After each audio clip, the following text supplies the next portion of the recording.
Son las 7:37. Saludamos al economista Osvaldo Erazo. Él es el director ejecutivo de la Cámara Nacional de Distribuidores de Derivados del Petróleo.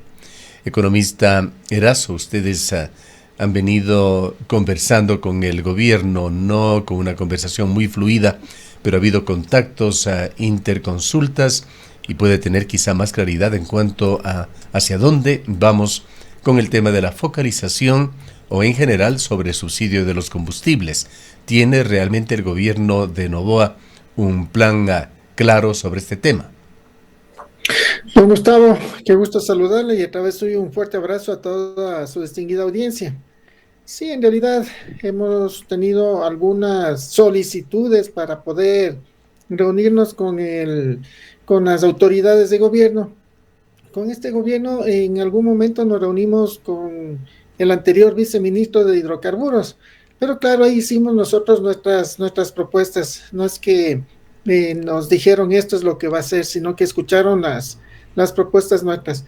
Pero luego de las declaraciones del ministro de Energía, que señalaba de que van a manejarse con un solo precio, da la muestra de que sí escucharon nuestros planteamientos, porque primero, el hecho de tener un mismo producto con dos precios, obviamente eso dificultaba la gestión y no se mejoraba en nada porque seguía teniendo dos diferentes precios y eso da pauta a que se pueda dar un mal uso, ¿no es cierto? Eso desde el un lado. Lo otro, desde el hecho de que hay que revisar los subsidios de los combustibles. No olvidemos de que este tema ya se cumplió 50 años de que en el país se está aplicando los subsidios a los combustibles. Sería bueno hacer un análisis de que si se cumplió o no se cumplió con los objetivos de los subsidios. Los subsidios de por sí no son buenos ni malos, sino que dependen cómo se los aplique y a quién se los aplique. Lastimosamente, los subsidios no cumplieron con la parte teórica, ¿no es cierto? Porque los subsidios en teoría son temporales y focalizados, pero principalmente los subsidios, ¿no es cierto?, tienen como objetivo redistribuir la riqueza, pero lastimosamente quienes más se han beneficiado de estos subsidios a los combustibles, principalmente en lo que es las gasolinas, son quienes tienen más recursos. Y obviamente 50 años después no hay una correcta redistribución de la riqueza.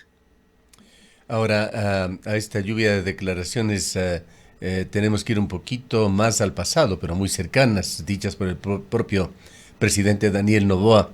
Lo hizo en una declaración para la agencia EFE al culminar su viaje por Europa, su reciente viaje. Allí él dijo también textualmente: nosotros no vamos a tocar subsidios al diésel ni subsidios al gas, que tiene una relación con la inflación, con el costo de vida, con el transporte y la agricultura.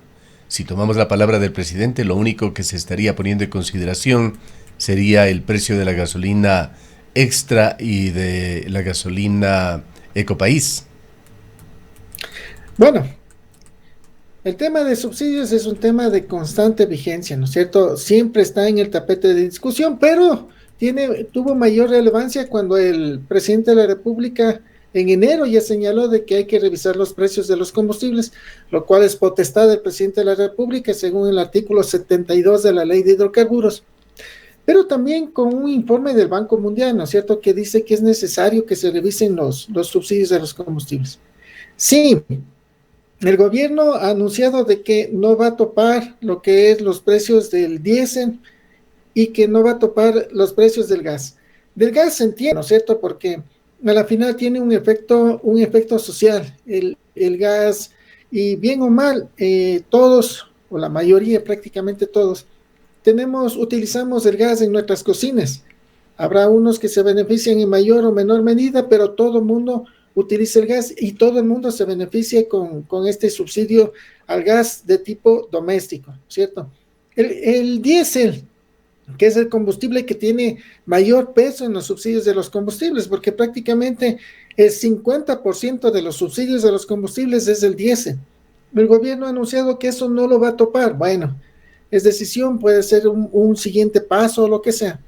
Pero el diésel sí es un componente de los costos para el transporte, para la producción. Entonces, eso tiene que ser mayor analizado por el gobierno. Pero en lo que se refiere a las gasolinas que prácticamente representan un 21% del total de subsidios a los combustibles, ¿no es cierto? Eso dijo el gobierno que va a irlo eliminando este subsidio. Sí, bueno, es apenas el 20% del total de los subsidios a los combustibles, sería un primer paso, porque el gobierno no puede, el Estado, el país, no puede seguir regalando más de 3,000 millones de dólares en subsidios a los combustibles. Este año se estima de que el déficit de presupuesto será superior a los 5,000 millones de dólares. Y en subsidios a los combustibles se está entregando más de 3,000 millones de dólares. El año pasado se estima que fue 3,200 millones. Y este año también se estima que va a subir, va a pasar de los 3,000 millones los subsidios a Ahora, los combustibles. economista Erazo, muy buenos días. El ministro ha dicho que se va a liberar los subsidios de las gasolinas Extra y Ecopaís, pero ha dicho que se va a trabajar en un sistema de compensaciones. Es más, el ministro Luque dijo que tenían ya una base de datos robusta para trabajar en esta compensación y establecer quiénes la deberían recibir. Cuando hablamos de compensación, es prácticamente también un subsidio. ¿O de qué tipos de compensaciones podría estar hablando el gobierno y a quiénes? Bueno, ese era uno de los temas principales cuando se analiza la focalización, ¿no es cierto? ¿Quién va a ser el beneficiario, ¿no es cierto? ¿De qué producto, en qué tiempo, ¿no es cierto? Pero acá el gobierno, ya que ahora se va a mantener con un solo precio, ha hablado de compensaciones, ¿sí? Eso ya habrá que ver, ya los ministros sectoriales tendrán que ver cuál es el tipo de compensación que va a dar al sector del taxismo, camionetas y quienes utilizan motores fuera de borda. Pero también hay que tener en cuenta en las compensaciones el hecho de que se vaya a eliminar los subsidios a los combustibles, ¿no es cierto? A todos el resto de consumidores. También debería existir una compensación para todo el resto de consumidores. ¿Compensación en qué sentido? Compensación en mejorar la calidad de los combustibles. Tenemos combustibles que no es de la mejor calidad, no se ajustan a la Euro 5, ¿no es cierto? Entonces, si nos van a eliminar los subsidios a los combustibles, la compensación a toda la sociedad debería ser la mejora de los combustibles. Sí, eso como un primer paso. Pero también hay que tener en cuenta, ¿no es cierto? Muchas veces dicen, oye, somos país petrolero y ¿cómo es que nosotros subsidiamos? Sí, subsidiamos a pesar de que somos país petrolero porque prácticamente dependemos del mercado internacional de combustibles. El 70% de los combustibles que consumimos en el país es importado, el 70% de los combustibles. En el gas, el 84, el 86% del gas que consumimos en nuestras cocinas es importada, ¿no es cierto? Y seguir manteniendo un subsidio que genera muchas distorsiones en el sentido, por ejemplo, de que se dé contrabando, un mal uso de los combustibles, y en el sector de la distribución de combustibles, en el sentido de que a los distribuidores de combustibles no les han ajustado su margen durante 21 años. No se puede seguir manteniendo una situación así. Ustedes, hablo como distribuidores de derivados del petróleo, han expresado en forma permanente, usted y otros dirigentes, de que el sector se encuentra en crisis, de que hay muchas gasolineras que se siguen cerrando en Ecuador. ¿Cómo se encuentra la situación? Bueno, aquí hay que tener en cuenta, por ejemplo, de que los márgenes de comercialización son fijados en centavos, ¿no es cierto? Y durante 21 años se sigue manteniendo el mismo margen. O sea, por ejemplo, en las gasolinas son 16 centavos por galón que se reconoce como margen de comercialización, pero son 16 centavos en los cuales está incluido el IVA, que es compartido con las comercializadoras, que se tiene que pagar como transporte, ¿no es cierto? Y para la gestión propia de las estaciones de servicio, ¿sí? Entonces, es un margen que prácticamente ha hecho que el 50% de las estaciones de servicio estén en límite financiero crítico, el límite financiero o menos. Hay situaciones, por ejemplo, El que siempre hemos 50%, reclamado. ¿y por qué no todas si tienen el mismo régimen financiero? Bueno, porque aquí hay que tener en cuenta de que primero es un negocio de volumen, ¿no es cierto? No es lo mismo, por ejemplo, una estación de servicio que esté ubicada en Quito, en Cuenca, en Guayaquil, que están cerca de los terminales, ¿no es cierto? Es decir, Pongamos un el ejemplo volumen de aquí, venta compensa, en otras palabras. el volumen, pero también lo que se refiere al transporte hay que tener en cuenta. Por ejemplo, el transporte en Quito, una estación de servicio, para hacerle fácil el ejemplo, traer desde el Beaterio a una estación de servicio, el transporte le costará 1 centavo, ¿no es cierto?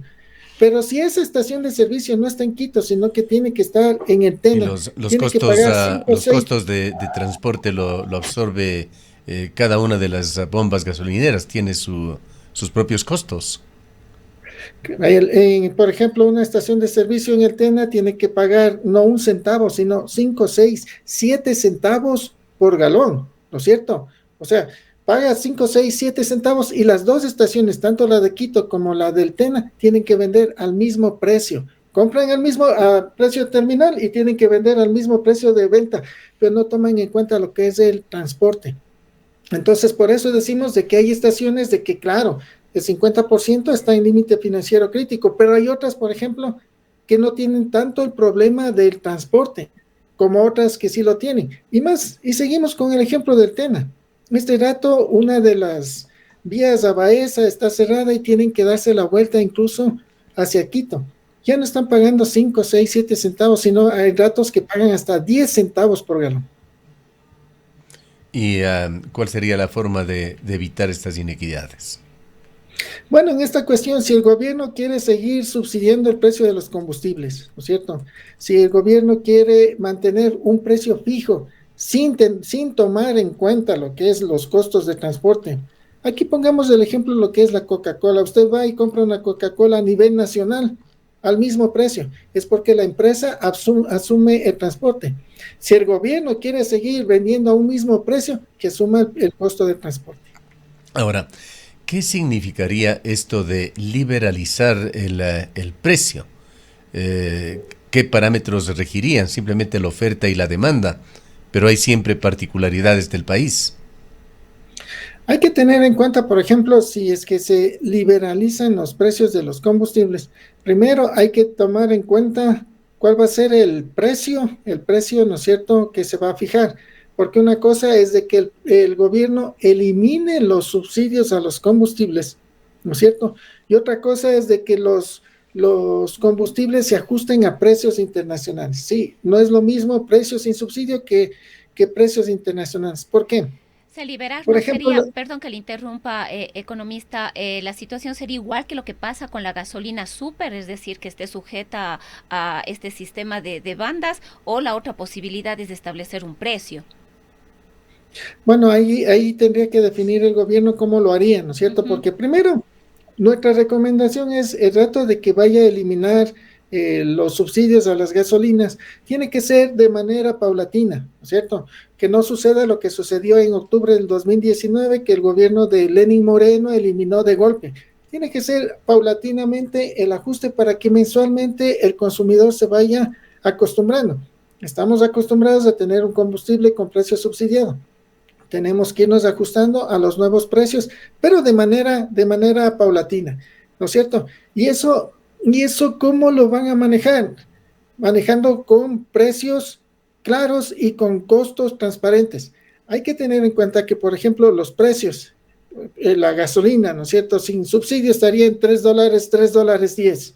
Sí, pero, por ejemplo, en el Perú, esa misma gasolina no cuesta $3.10. En el Perú, esa gasolina cuesta $5.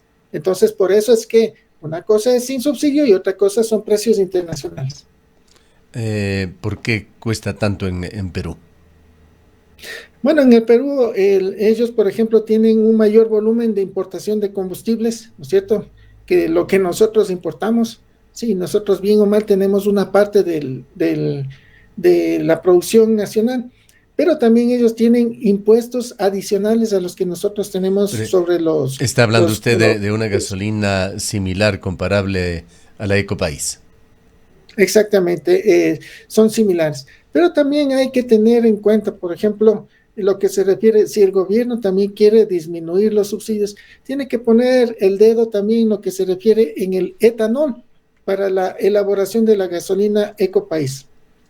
Tenemos en el país dos gasolinas de 85 octanos. La gasolina extra que se utiliza acá en Quito, en Cuenca se utiliza la Ecopaís, ¿no es cierto? Las dos son gasolinas de 85 octanos. La Ecopaís utilizan un porcentaje mínimo de etanol. Se supone que en el 2010, que empezó el proyecto de la Ecopaís, ¿no es cierto?, se utilizaba el etanol para disminuir costos, disminuir importación de combustibles, disminuir subsidios. Pero 14 años después, revisando la tabla de subsidios a los combustibles, resulta que la gasolina extra está subsidiada en 59 centavos, pero la gasolina extra con etanol está subsidiada en 80 centavos, 21 centavos más adicionales de subsidios de la gasolina Ecopaís. La diferencia entre la una y la otra es el etanol, y se tiene que estar subsidiando 21 centavos más por galón en un mercado que representa 620 millones de galones al año. Ahora, ¿qué tan importante es el aspecto medioambiental? El etanol no produce el mismo tipo de gases contaminantes que las gasolinas. Exactamente, o sea, ese era uno de los objetivos, ¿no es cierto? Pero uno de los objetivos era reducir los costos, reducir importaciones, ¿no es cierto? Y reducir subsidios. Pero a la práctica, o sea, viendo la tabla de subsidios de Petroecuador, nos topamos que no. Es una diferencia muy significativa. Es una diferencia de 21 centavos, y es una diferencia que si multiplicamos por los 620 millones de galones, es 120 millones de dólares de subsidio adicional. ¿Cuál sería la sugerencia de ustedes en este caso? ¿De dejar de hacer la mezcla con etanol? Bueno, primero, verificar si en 14 años las industrias que están produciendo el etanol, ¿no es cierto? Tendríamos que verificar primero lo que son costos, transparentar costos, ver por qué se está dando la diferencia. Segundo, verificar qué es lo que pasa con las empresas productoras nacionales y verificar si la importación del etanol, ¿no es cierto?, nos sale más barato al Ecuador. Bien, le agradecemos mucho, economista Osvaldo Erazo, por habernos atendido. Muchas gracias por la invitación. El economista Osvaldo Erazo es el director ejecutivo de la Cámara Nacional de Distribuidores de Derivados del Petróleo en Ecuador.